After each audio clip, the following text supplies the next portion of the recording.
बिस्मिल्लाहिर्रहमानिर्रहीम। आज जो हम पेपर डिस्कस कर रहे हैं वो सेल सिग्नलिंग टू एंड है और साथ में चैप्टर नंबर 5 एंजाइम्स का चैप्टर है। उसमें पहली एमसीक्यू आती है, what is the first step in the process of cell signalling. तो ये सिग्नल रिसेप्शन आ जाता है। सिग्नल रिसेप्शन कहते हैं कि लिगेंड, चाहे वो प्रोटीन है या स्टेरॉयड है, वो प्लाज्मा मेम्ब्रेन के साथ अटैच होगा, उसमें कन्फॉर्मेशनल चेंज आएगी और फिर फर्दर प्रोसेस होंगे। देन क्वेश्चन नंबर 2 पे आप देखें, which type of stem cells can differentiate into all possible cell types including both embryonic and extra embryonic tissue. तो टोटीपोटेंट आएगा। टोटीपोटेंसी होती है वो किसी भी किस्म के सेल के अंदर डिवाइड हो जाते हैं, जबकि जो प्लोरीपोटेंट होते हैं वो स्पेसिफिक सेल एम्ब्रियो लेवल के ऊपर चेंज होते हैं। और मल्टीपोटेंट में हम लोग कहते हैं कि ये closely related family of cells बनाते हैं। जैसे हिमेटोपोइटिक सेल्स हैं, उन्होंने रेड्स वाइट और प्लेटलेट्स वगैरह बनाना होता है। ओलिगोपोटेंट जो होते हैं उसमें हम लोग कहते हैं कि ये एडल्ट लेम्फॉइड हैं या मिलॉइड स्टेम सेल्स हैं, ये कैटेगरी इसमें आ जाती है। क्वेश्चन नंबर 3 पे आप देखें, which transport process is most efficient for a cell needing to intake large amount of fluid quickly. जब भी हम सेल ड्रिंकिंग की बात करेंगे तो उसमें पिनोसाइटोसिस आ जाएगा, और जब फैगोसाइटोसिस की बात करेंगे तो ये सेल ईटिंग का प्रोसेस है। क्वेश्चन नंबर 4 पे एक्सोसाइटोसिस इन्वॉल्व्स, डेल्टा ऑप्शन आएगा। मोस्ट सूटेबल डेल्टा ऑप्शन ही बनता है, क्योंकि एक्सोसाइटोसिस में रिलीजिंग होती है कंटेंट की आउटसाइड द सेल, और ये प्रोसेस एटीपी यूज करके होता है। What differentiate between facilitated diffusion and simple diffusion? Facilitated diffusion हमेशा चैनल प्रोटीन को, कैरियर प्रोटीन को यूज़ करती है without the expenditure of energy, जबकि सिंपल डिफ्यूजन में हाई कंसंट्रेशन से लो कंसंट्रेशन की तरफ मूवमेंट जो है वो हो रही होती है मटेरियल की। Which molecule is most likely to use facilitated diffusion? Glucose है। फैसिलिटेटेड डिफ्यूजन अभी मैंने आपको बताया, जिसमें carrier protein without the expenditure of ATP जो है वो ग्लूकोज को अब्जॉर्व कर रहा होता है बॉडी के डिफरेंट लेवल पे। जैसे किडनी के केस में नेफ्रॉन आ जाता है तो पीसीटी के लेवल के ऊपर हम देखते हैं कि 100% ग्लूकोज जो है वो अब्जॉर्व हो रहा होता है by facilitated diffusion. What is the importance of enzyme inhibition in medicine? देखें स्टूडेंट, इसमें बीटा ऑप्शन आएगा, यूज इन ड्रग डिज़ाइन। जब भी हम एंजाइम इनहिबिशन की बात करते हैं तो हमने क्या करना होता है कि जो जर्म्स हैं, बैक्टीरिया वगैरह, उनके एंजाइम की एक्टिव साइट को ब्लॉक करना है, और उस डिज़ाइन के ऊपर हमने अपनी ड्रग जो है वो प्रोड्यूस करनी है, ताकि वो जाकर एंजाइमेटिक एक्टिविटी को ब्लॉक कर दे, स्टॉप कर दे। Which enzyme class catalyzes oxidation reduction reaction? इसमें रिडॉक्स रिएक्शन हो रही हैं तो ऑक्सीडो रिडक्टेजेज एंजाइम आएगा। बाकी ऑप्शन रॉन्ग है, क्योंकि ट्रांसफिरेजेज के अंदर तो फंक्शनल ग्रुप ट्रांसफ़र हो रहे होते हैं। लाइगेजेस के अंदर मोनोमर जो हैं वो पॉलीमर में चेंज कर रही होती हैं ये enzymes.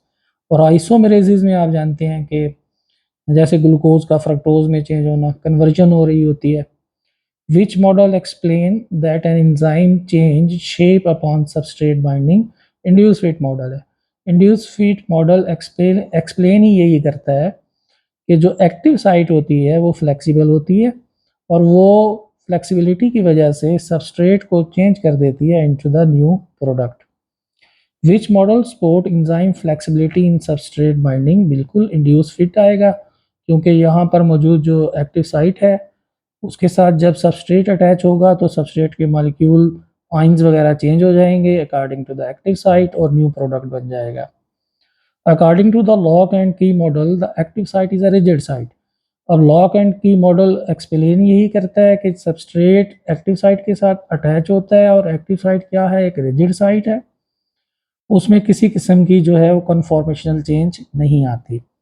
Which of the following best describe the role of enzyme active site in the context of the induce fit model? Beta option आएगा।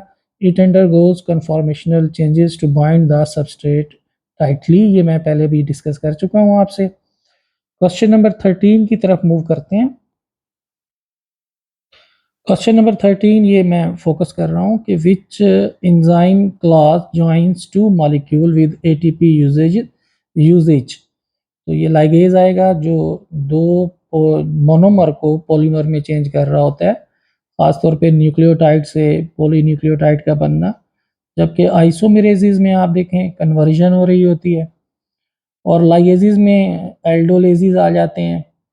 और जो हाइड्रोलिसिस हैं, जो हाइड्रोलेज हैं, ये प्रोसेस जिसमें मैक्रो मॉलिक्यूल का स्प्लिट होना इनटू द मोनोमर।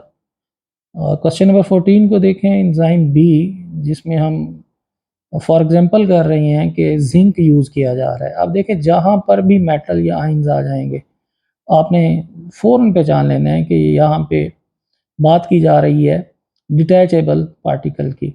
और एक्टिवेटर ऐसे कोफैक्टर हैं जो डिटैचेबल होते हैं, जबकि कोएंजाइम लूजली अटैच्ड होते हैं और प्रोस्थेटिक जो है वो टाइटली अटैच्ड होते हैं, कोवेलेंट बॉन्ड होता है। क्वेश्चन नंबर 15 पे देखें, which enzyme class is responsible for catalyzing addition of water by a substrate molecule. Charlie option आएगा हाइड्रोलेज एंजाइम, जबकि मैं लाइगेज और आइसोमरेज के बारे में पहले आपको बता चुका हूँ।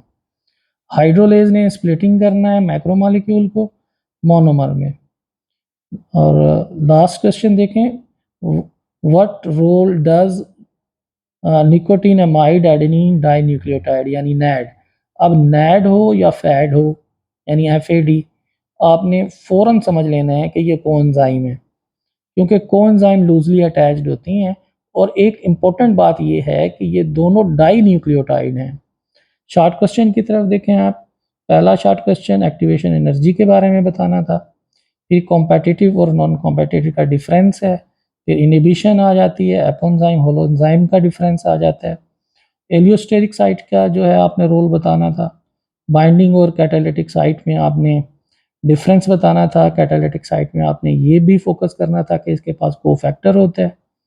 इसके अलावा आपने डिस्क्राइब करना था ट्रांसफिरेजिस को और हाइड्रोलेजिस एंजाइम को, फिर लाइगेसिस की, आइसोमेरेसिस की, लाइगेसिस की एग्जांपल देनी थी, न्यूक्लियेसिस एंजाइम के बारे में बताना था कि फिर also give an example of carbohydrases, ये अलहदा से एग्जांपल है।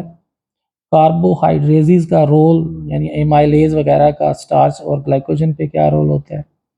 फिर एम्ब्रियोनिक स्टेम सेल्स को प्लूरिपोटेंट से एक्सप्लेन करना था, प्लूरिपोटेंट मैं आपको पहले बता चुका हूँ। फिर how do stem cells help in drug testing and development बताना था आपने कि ये एथिकली रॉन्ग नहीं है, स्टेम सेल के ऊपर हम एक्सपेरिमेंट करके अपने रिजल्ट जो है वो ऑब्टेन कर सकते हैं। फिर स्टेम सेल और नॉर्मल बॉडी सेल के दरमियान डिफरेंस बताना था। इंड्यूस प्लूरिपोटेंट को आपने एक्सप्लेन करना था, यहाँ पे डेफिनेशन लिखनी थी और एक सपोर्टिंग लाइन लिखनी थी। फिर आप देखें लॉन्ग क्वेश्चंस की तरफ हम लोग आ जाते हैं। पहला लॉन्ग क्वेश्चन में आपने जस्ट फ्लो चार्ट बनाना था, और इस फ्लो चार्ट में आपने पहले बताना था कि डायग्राम बना लें या जस्ट फ्लो चार्ट बना लें, एक्सप्लेनेशन नहीं है इसमें। आपने टाइटल देना था protein peptide hormone pathway. Protein hormone outside है, एज अ लिगेंड है, वो रिसेप्टर के साथ अटैच होता है, प्लाज्मा मेम्ब्रेन के साथ कन्फॉर्मेशनल चेंज आती है, इनटू सेल दाखिल होता है, एक्टिवेट करेगा जो है साइक्लिक एएमपी को, सिग्नल एम्प्लीफिकेशन होगी, रैपिड सेलुलर रिस्पॉन्स होगा। फिर हेडिंग देनी थी स्टीरॉयड हार्मोन पाथवे की, जिसमें स्टीरॉयड हार्मोन जो है आप जानते हैं इसमें कन्फॉर्मेशनल चेंज नहीं होती, ये एंटर हो जाते हैं, कॉम्प्लेक्स बनाते हैं और फिर डीएनए से जीन एक्सप्रेशन करवाते हैं। उसके बाद कैटेगोरिकली आपने एक्सप्लेन करना था on the basis of origin जो है वो स्टेम सेल्स को, एडवांटेजेस और डिसएडवांटेजेस लिखने थे इंड्यूस्ड प्लूरिपोटेंट स्टेम सेल्स के। और फिर ओरिजिन के लिए फिर बेस हाँ जी, on the type of cell की बेस के ऊपर आपने कैटेगराइज करना था स्टेम सेल को, वो एब्रीवेशन आप याद कर लें। दिस इज़ द टीपीएमओयू यानी टोटीपोटेंट, प्लूरिपोटेंट, मल्टीपोटेंट, ओलिगोपोटेंट और इसके साथ यूनिपोटेंट आ जाता है। तो ये आपका पेपर था जिसमें शॉर्ट क्वेश्चन आपके कम अज़ कम जो हैं वो 3 से 3.5 लाइंस या स्टेटमेंट पर हों, और जो लॉन्ग क्वेश्चन है उसमें वो आपके इम्पोर्टेंट पॉइंट्स के साथ हों। अगर आप अपने इम्पोर्टेंट पॉइंट्स लॉन्ग क्वेश्चन में नहीं लिखते तो फिर वो आपका लॉन्ग क्वेश्चन जो है वो ठीक तरीके से कंसीडर्ड नहीं होगा। तो thank you so much student.